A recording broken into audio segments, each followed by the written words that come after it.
ചടങ്ങിൻ്റെ അധ്യക്ഷ പദപോലെ ട്രസ്റ്റിൻ്റെ ചെയർമാൻ, നമുക്കൊക്കെ ഏറെ പ്രിയങ്കരനായ പ്രിയപ്പെട്ട ഗോപാലേട്ടൻ, പ്രായമേറെയായി എന്നാണ് ഞാനൊക്കെ പലപ്പോഴും പറയാറുള്ളത്.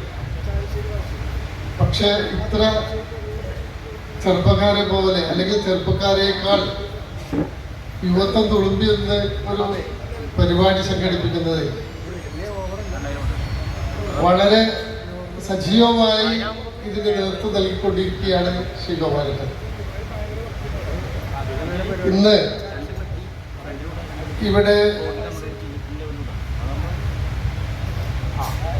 നമ്മുടെ ഈ അവാർഡ് ദാനം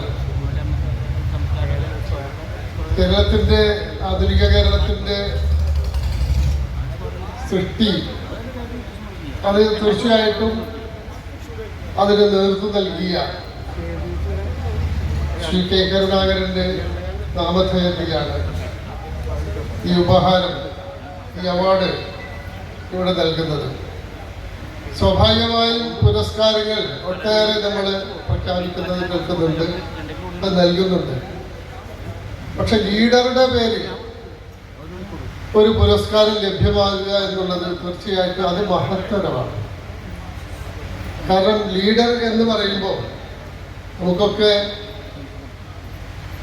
കോൺഗ്രസിന്റെ ലീഡർ എന്നല്ല, കേരളത്തിന്റെ ലീഡർ എന്ന എനിക്കാണ് ശ്രീ കെ കരുണാകരൻ കേരളം അംഗീകരിക്കുന്നത്.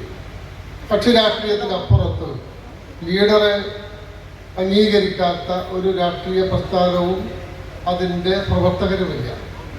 കാരണം ആധുനിക കേരളത്തിന്റെ സൃഷ്ടിപ്പ് തീർച്ചയായിട്ടും അദ്ദേഹത്തിൻ്റെ ബുദ്ധികൂർമ്മതയും അദ്ദേഹത്തിൻ്റെ കർമ്മശേഷിയും അത് പ്രയോജനപ്പെടുത്തിക്കൊണ്ടായിരുന്നു ഇന്ന് നാം ഈ അനുഭവിക്കുന്ന സൗകര്യങ്ങളുടെയൊക്കെ നേതൃത്വം നൽകിയ അദ്ദേഹമാണ്. അതുകൊണ്ട് തന്നെ തീർച്ചയായിട്ടും ശ്രീ കരുണാകരൻ, ലീഡർ കരുണാകരൻ എന്ന് പറയുമ്പോൾ അദ്ദേഹത്തിന്റെ പേരിലുള്ള ഒരു പുരസ്കാരം പിന്നെ ആർക്കാണ് ലഭ്യമാകുന്നത് എന്നിവിടെ കുട്ടിക്ക വളരെ ഭംഗിയായി അവതരിപ്പിച്ചു. അദ്ദേഹത്തിന്റെ പ്രസംഗം പ്രത്യേകം അടിവരയിടേണ്ട ചില ഭാഗങ്ങളും ഉണ്ട് എന്ന് ഞാൻ വിചാരിക്കുന്നു. ഏതായാലും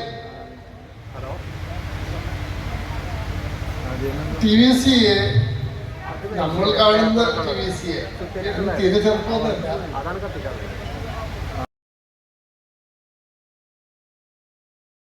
പരിപാടിയുടെ ഏറ്റവും വലിയ മഹത്തമായ ഒരു ഭാഗമാണ് മുൻകാല കോൺഗ്രസിന്റെ നേതൃത്വത്തിലുള്ള ആളുകളെ ആദരിക്കുക എന്നത്.